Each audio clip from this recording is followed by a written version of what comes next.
I think in some ways I probably also have a really skewed sense of aging, and I think it happened because my father's parent died relatively young, my mother's parents died relatively young, my dad passed at 70, my mother passed at 75, but she had been almost a vegetable since 65 with Alzheimer's, and my biological mother, long and different story, but yet another one, died from cancer at 64. So while I don't necessarily have any of the components that's going to make that true for me, I do not take anything past 70, 75 for granted. I don't have this sort of vision of myself as, oh, I'm going to live into my 80s or 90s. I don't know. I don't know if I'm going to make it past 75. So I think that has made me very conscious of the age that I am now, because all of a sudden there's sort of a, okay, you may only have 25 years. I mean, you may only have today, but I'm not taking for granted that I'm at middle age and I will live into my mid-90s. Right? I'm much more sort of like, well, I don't know if I'm going to be here past 70, 75. And then there's a whole different conversation, which is I don't know if I want to be here past that. Not unless I'm feeling really great. And I think when I really started feeling my own age was with menopause. I didn't have the classical symptoms of night sweats and day sweats and all this kind of stuff. But I had joint aches, which I didn't know was a symptom until, I found out. And has to do with the collagen and the estrogen dropping in your body. And then all of a sudden, things that didn't hurt starts to hurt. And I've never had a body that sort of was in pain. And all of a sudden, all my joints were just like, oh my God, I feel like I'm 80, right? I feel like I'm arthritic. And I think that couple of years where I felt like that also really changed, again, my relationship to the aging process, where it's like, if this is how 48, 50 feels, I don't want to be here at 70 and 80 because it's probably not going to get better. It'll probably be the same if I'm really lucky, or possibly worse.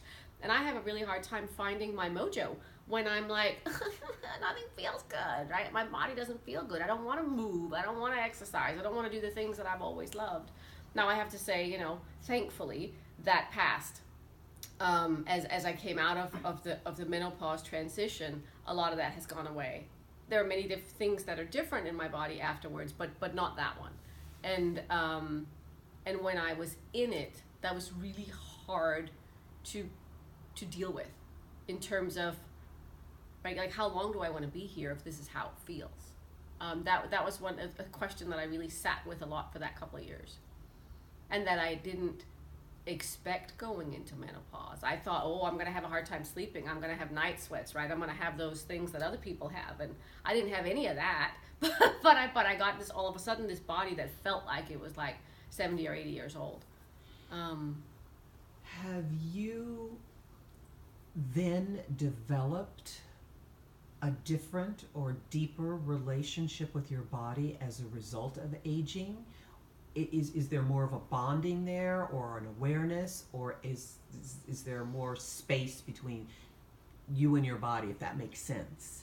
Well, I think I've always lived relatively healthily, and so what that has meant for me is that I have given things up along the way that would make me feel better physically, like food groups or substances and things like that, and that willingness was really heightened.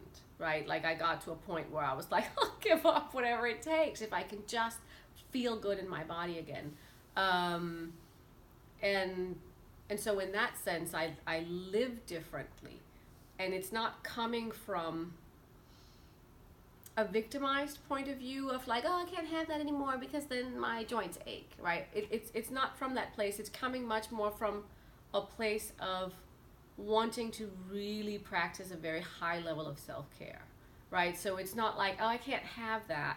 It's more I don't want to deal with the consequences of having that, so I'm going to choose to have this, and I'm going to find a way to like the yogurt better than the ice cream, right? I mean, it's more like in that sense. I'm going to find a way to like the herbal teas better than the ones with the caffeine, like whatever the case may be.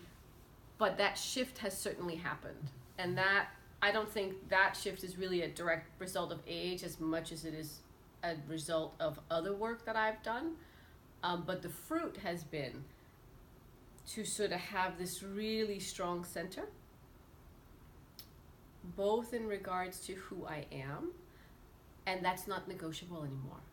I negotiated with who I was a lot when I was younger, and I don't do that anymore. And that is so freeing, so liberating, right? You don't like it?